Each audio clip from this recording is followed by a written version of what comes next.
Hi everyone, just figured I would do a little more on camera things. Myself on camera, which I don't like being in front of the camera, but here we go.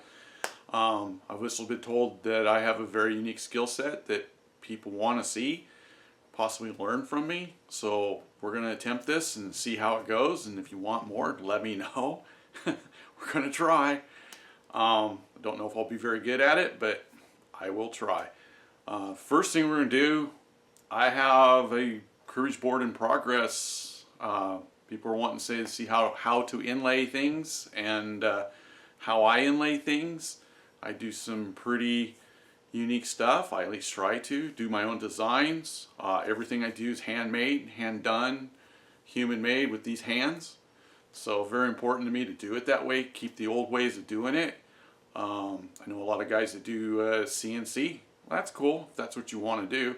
I think CNC is great if you're going to do repeated stuff, but I don't do repeated stuff. It's generally one of a kind. I get a different piece of wood. I want to do different stuff to it. Maybe I do some of the same designs. There's same type of stuff, but that piece of wood speaks to me where it's not going to speak to a machine. So that's why I do what I do. That's why I love what I do. And granted, it's a little more expensive to do it this way, but you're getting a truly unique thing out of me. And every one of these is a little piece of me, and I just want to show how I do it. So let's get started, I guess. Thanks for tuning in, and hopefully we get to learn something. And if you have comments, comment. I'm cool with it. Maybe I'm doing it wrong. Maybe there's a different way and a better way to do it. So let's get started. So here's the board and all the patches. I call them patches, but each one of these pieces. Each one of these pieces is holly and the ebony put together, and I can show you how to do that at another time, how I make those patches. But as of right now, we got these all on there, and I don't know if you can see it yet, but they're all numbered going down the board. So they all, where they got laid out is where they went, and then I'm going to pull number 4 here.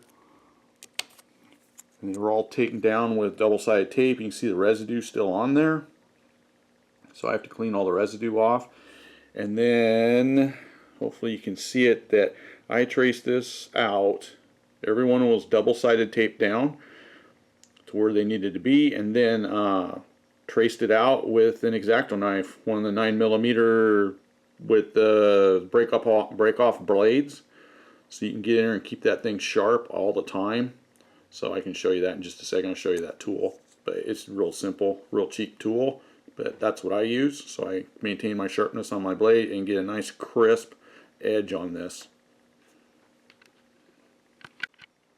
And here's the cutters I use.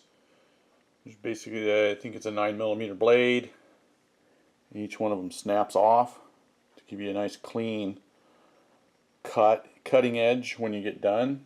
A nice sharp point so we can get in really close on the edges of these inlays. So just so you know, that's what I got going there, just so you know. So one's a DeWalt, which is just a simple little cutter. This Olfa cutter is really nice. I like that one. So anyway, that's what I use. So really simple here. I just use some acetone, wet that to get that residue, that shiny residue, get that cleaned up. And I also have a pencil back ready, so I need to renumber these so I know where they will go.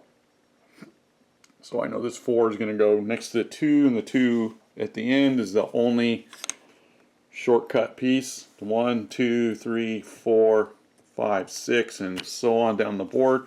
So I know exactly what block goes where, and I know the 4 will be next to the 2, and that's how I go down the board.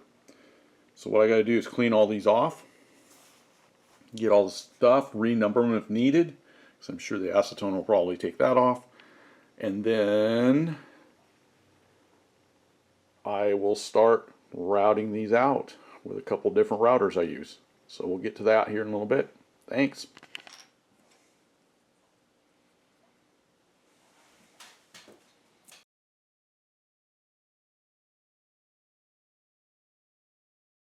We use this with this bit, which is set just slightly less than the thickness of one of the inlays.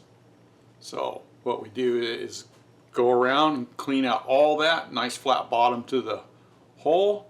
Do with this. So next thing we do, we bring this little router, little tiny 3/32 bit. I can go down to 1/16 inch bits with this, and go through and get in the corners as close as I can. So the less wood waste I have, the less wood that is in that corner, is the easier and the cleaner it's going to be when I chisel it out. So, and also with this bit, this one's a plunge, got a plunge router, plunge base, tiny plunge base, really nice and smooth. It also has a light in there so you can get into those corners and get in there. Hopefully it shows up there. So light shines down on the work so you can really get in there close and get it cleaned up really nice with this router. So basically it's a Dremel tool with a really nice base on it. So anyway, there's that router.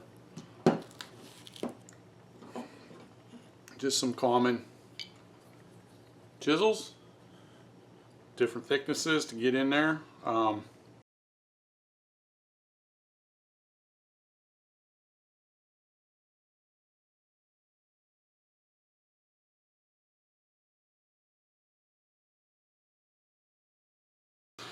And dental picks I've turned into chisels. Just kind of grind them on my Tormac and get them sharp, and we can get in there and basically cut out anything we need to cut out in little fine detail, and then scrape out and use the dental pick to scrape stuff. Let's see, yeah, scrape it out, chisels, all good. So that's what I use. A lot of stuff you can't. Sometimes I have to make it myself to get it to work. So that's what I use for tools.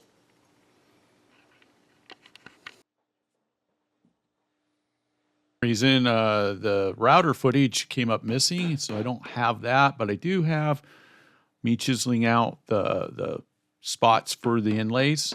So taking a chisel, going down the side of each hole, making a nice square, doing a nice straight chisel. So as I'm going here, just keeping attention to the grain, not splitting anything, not hitting anything too hard. So go ahead and clean out these holes and make them all clean, make the bottoms flat. So I'm going to speed this up so it's not quite so boring, but you can see what I'm doing.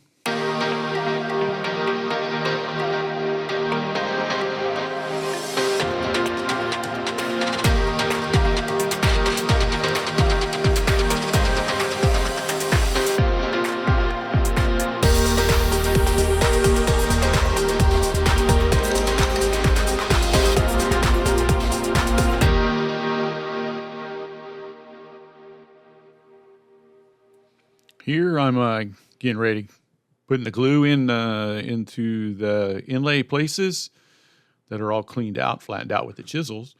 And now we're putting the glue in there. And of course, I was an idiot and forgot to blow everything out first, so just blew it out and put the glue in there. Only work part of the board at a time, because what will happen is that the wood will expand and everything will not fit. So you got to work fairly diligently to get this done. And right here, I'm figuring out that my usual tiny inlay tool to spread glue is not working. And then I get up and go get a brush and do it the right way with these bigger inlay patches. So there I am putting everything in.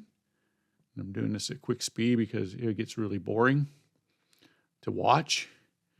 But each individual piece goes in, and there we go. Then I take this hammer and a mallet and a piece of wood dowel, and I just pound them in there and make sure they're seated in there very well. Take the next section, go ahead and put the glue in there, all the little pieces. Take the end of my chisel. I like using the end of the chisel like that just because it really, it just finally tap it in there to get it started. That's all you need to do. So here I'm putting the rest of the pieces into this.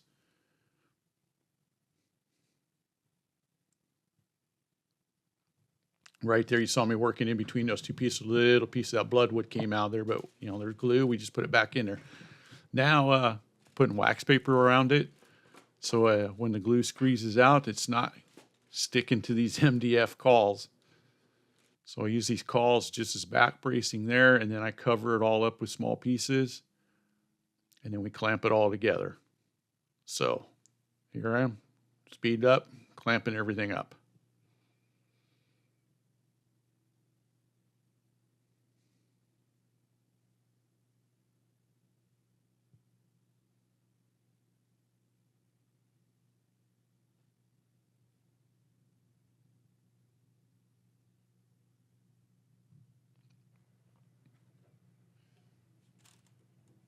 Get the last of them done. I'm going to take it away, set it off on the floor, let it sit till the next day. This is the next day. We're putting these taking all the clamps off. We'll show you what it looks like.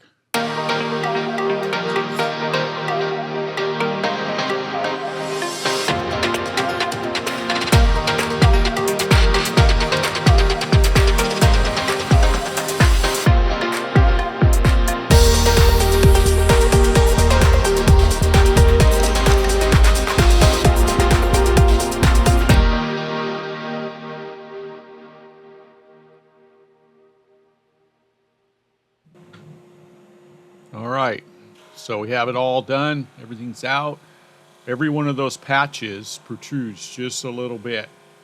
So here's what we're doing is we're sanding the board to thickness and sanding all those inlays even with the board too. So I'm going through here, sanding it with the drum sander, making sure everything's nice and level, nice and smooth, and we're almost to final thickness. And this bloodwood is very oily, so it wants to burn with the sandpaper. But there we go. It's all set to go. Now we got to lay everything out on the board and drill the holes in the cribbage board.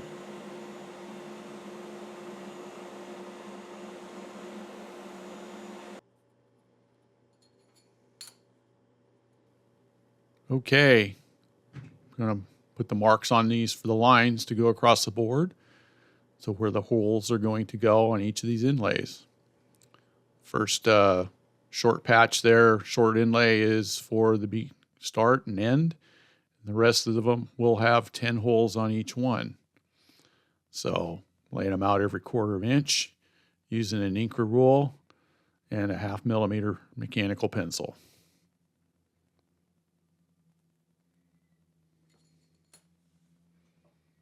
Now simply just draw the lines across so we know where to drill the holes along the board.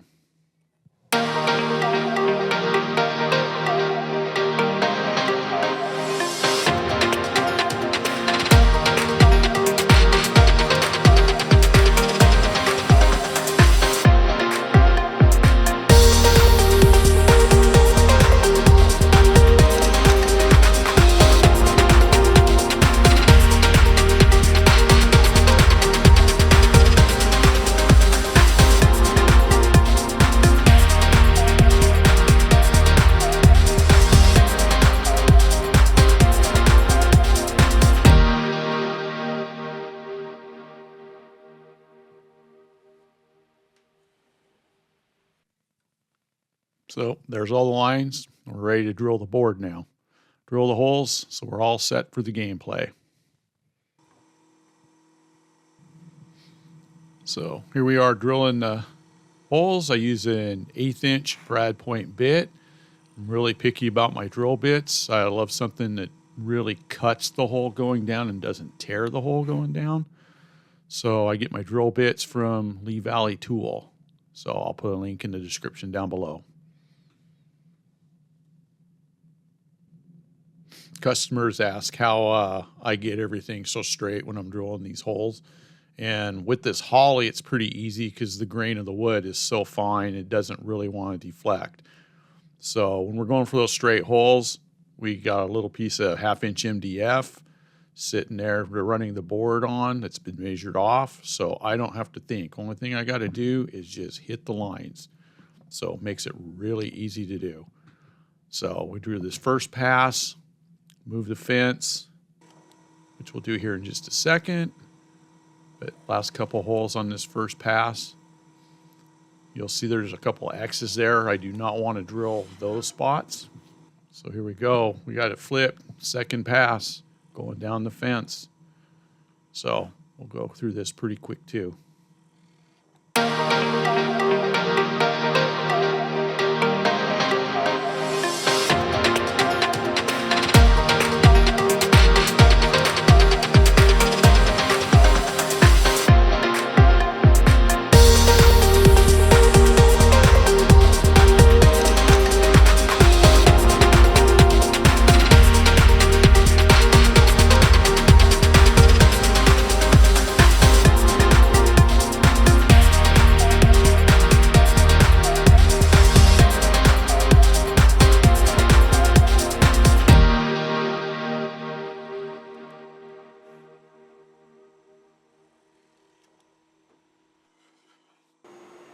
Okay, all the holes are drilled. And now we're running this through the last couple passes of the drum sander. This is actually the last pass right here. And clean off all the pencil lines and the little dents, of course, that the pencil lead puts in to the patches in the holly, or the inlays in the holly. So there we are, we're done. Next step is to drill the holes where the pegs are going to get stored.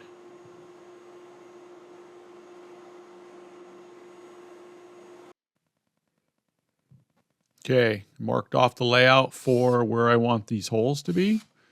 We're going with a 3/8 inch Forstner bit to get these holes started to have a true 3/8 inch hole along the edge.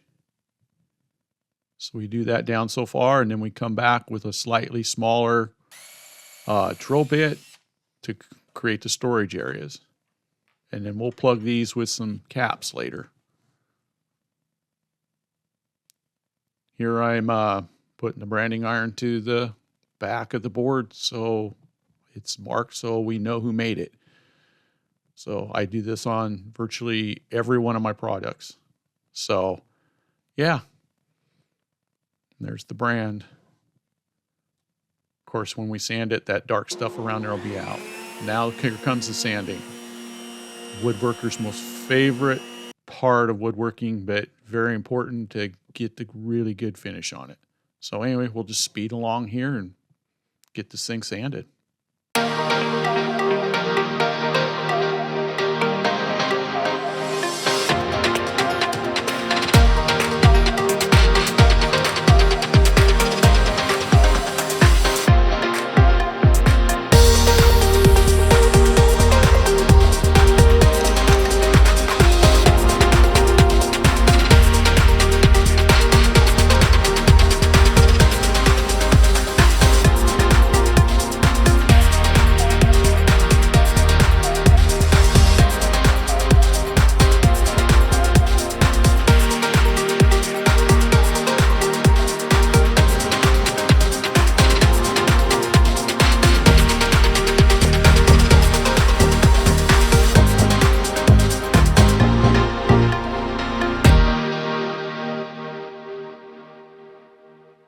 Okay, we sanded all the way from 180 all the way down to 400.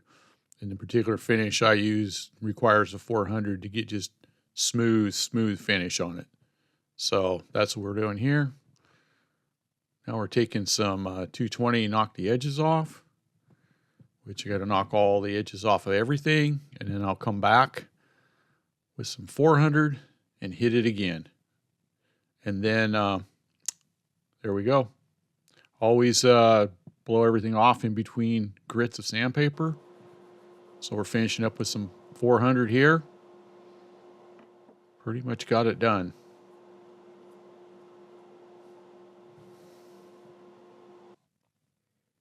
Now I'm blowing it all off, getting it ready for finish.